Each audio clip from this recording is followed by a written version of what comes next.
Assalamualaikum warahmatullahi wabarakatuh. Bismillahirrahmanirrahim. Alhamdulillahi rabbil alamin. Wabihi nasta'in ala umurid dunya waddin. Wassalatu wassalamu ala ashrafil anbiya'i wal mursalin. Sayyidina wa maulana Muhammadin wa ala alihi wa ashabihi ajma'in. Yang terhormat Bapak Sanawi SAGMA selaku dosen mata kuliah Metodologi Studi Islam serta teman-teman Ekonomi Syariah kelas C yang saya banggakan. Puji syukur kehadirat Allah Subhanahu wa taala karena berkat rahmat dan karunia-Nya lah kita dapat melewati semester kali ini dalam keadaan sehat walafiat dan dapat memulai pembelajaran dengan lebih baik lagi. Salawat dan salam senantiasa tercurah kepada junjungan kita, putranya Abdullah, buah hatinya Siti Aminah, yakni Nabi Muhammad SAW. Sebelumnya, perkenankanlah saya untuk memperkenalkan diri. Nama saya Devi Salimodo, NIM 201410090, mahasiswa Ekonomi Syariah kelas C Fakultas Ekonomi dan Bisnis Islam. Di sini akan memaparkan materi tentang misi ajaran. Dalam memulai pembelajaran tentang misi ajaran Islam itu sendiri, tentunya hal pertama yaitu penting untuk mengetahui tujuan dari mengetahui misi ajaran Islam itu sendiri. Yang pertama, untuk menumbuhkan kecintaan kita terhadap ajaran agama Islam. Seperti kata pepatah, tak kenal maka tak sayang, maka mestilah kita mengetahui hakikat dan kebaikan dari agama Islam itu sendiri, sehingga timbul kecintaan kita terhadap agama kita, Rasulullah, dan terutama kepada Allah Subhanahu wa Ta'ala yang telah menurunkan agama sebaik-baiknya agama di dunia, yaitu agama Islam. Yang kedua yaitu untuk membuktikan kepada umat manusia Islam ialah agama yang baik secara normatif maupun kultural. Dengan mengetahui misi ajaran Islam, maka kita akan mengetahui hakikat dari amalan-amalan yang telah diajarkan oleh agama Islam secara normatif atau aturan-aturan yang telah diatur dalam agama Islam itu sendiri menuntun kepada kebaikan manusia seluruhnya, serta budaya yang diajarkan agama Islam itu adalah budaya yang paling baik di antara budaya-budaya di dunia. Maka dari itu Islam ialah rahmat bagi seluruh alam serta agama perdamaian dan agama keselamatan bagi seluruh umat manusia.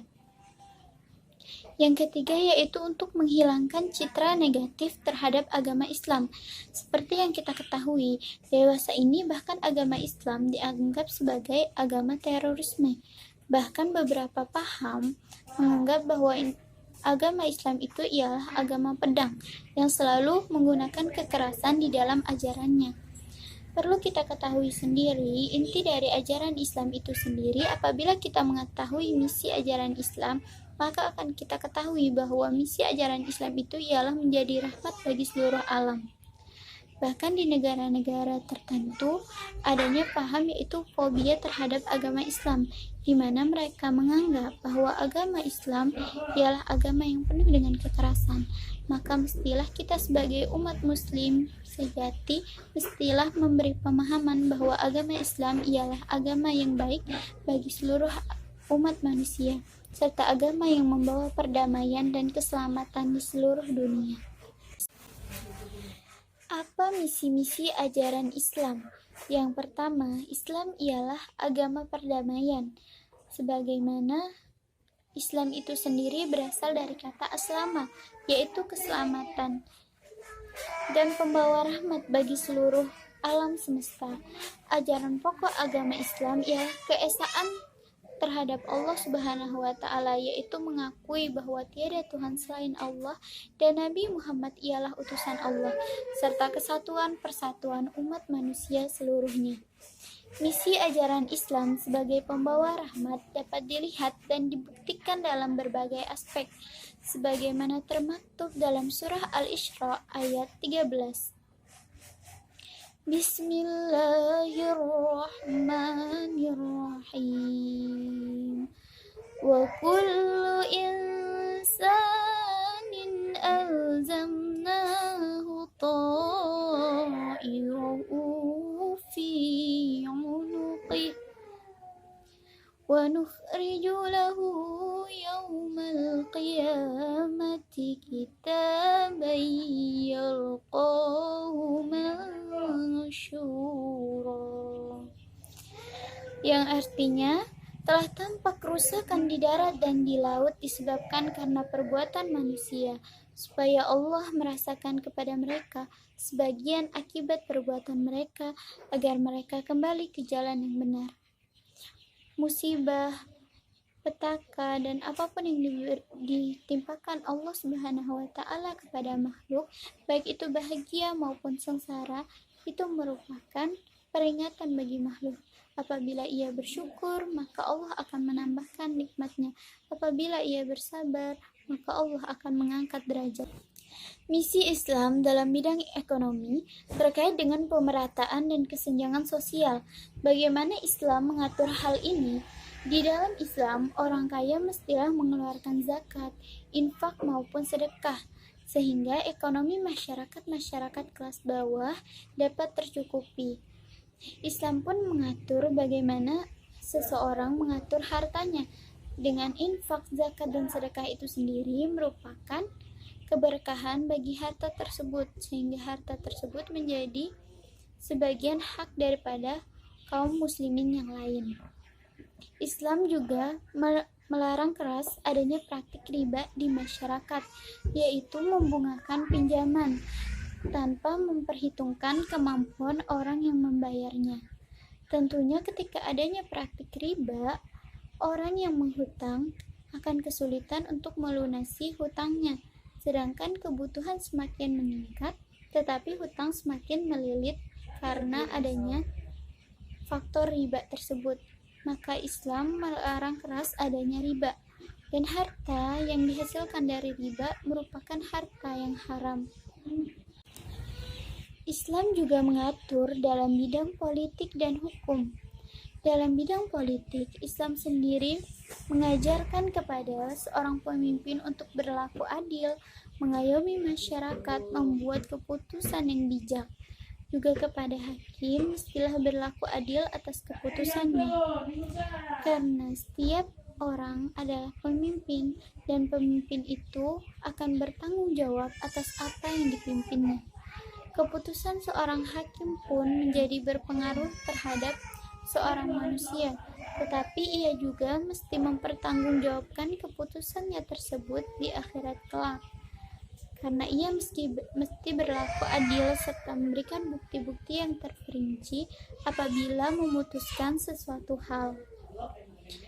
Karena pemimpin yang adil, hakim yang adil adalah orang-orang yang dirindukan oleh surga Allah Subhanahu wa Ta'ala. Islam juga memiliki keterlibatan dalam bidang pendidikan. Bagaimana Islam memecahkan masalah pendidikan? Tentunya pendidikan tidak asing bahwa di negara-negara berkembang, pendidikan itu sangat minim di masyarakat, di mana masyarakatnya sendiri sangat terkendala dalam hal pendidikan, yaitu terkendala ekonomi dan juga hal lain sebagainya. Tetapi di dalam Islam sendiri, Islam mengajarkan bahwa menuntut ilmu itu diwajibkan dari ketika buayan sampai ke liang lahat. Menuntut ilmu itu tidak hanya ketika di sekolah, tetapi juga di luar sekolah, dalam bidang ekonomi dan sosial, karena ilmu sosial itu sendiri sangat penting kaitannya dengan seorang individu dalam menjalankan kehidupan sehari-hari. Bahkan dalam praktiknya, teori dengan praktik itu lebih mengarah kebaikan kepada praktiknya sendiri. Islam juga memiliki utusan, yaitu Nabi dan Rasul. Utusan terakhir daripada Allah Subhanahu wa Ta'ala ialah Nabi Muhammad Sallallahu Alaihi Wasallam. Keterutusan Nabi Muhammad sendiri ialah untuk memperbaiki akhlak dan menjadi rahmat bagi seluruh alam, di mana termaktub dalam surah Al-Anbiya ayat 107. Bismillahirrahmanirrahim. Wa ma arsalnaka illa rahmatan lil alamin. Dan tiadalah kami mengutus engkau Muhammad melainkan untuk menjadi rahmat bagi seluruh alam. Maka di sini dapat disimpulkan bahwa misi ajaran Islam adalah untuk melindungi hak asasi manusia baik akal, jiwa, budi, harta maupun lainnya. Untuk itu, Islam menginginkan keadaan dunia yang aman, damai, sejahtera, tentram, tolong-menolong, toleransi, kesederajatan, dan juga kemanusiaan. Dengan ajaran demikian, Islam bukanlah agama yang ditakuti, apalagi dituduh teroris atau pembuat kekacauan dan lain sebagainya. Baiklah, sebelum menutup pembahasan kali ini, saya akan menutup dengan pembacaan surah At-Tin. A'udzu billahi minasy syaithanir rajim. Bismillahirrahmanirrahim. Wat-tini waz-zaitun wa turi sinin wa hadzal baladil amin.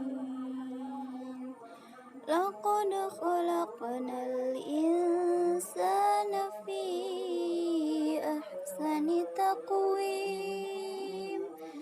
Summa radadnahu asfala safilin.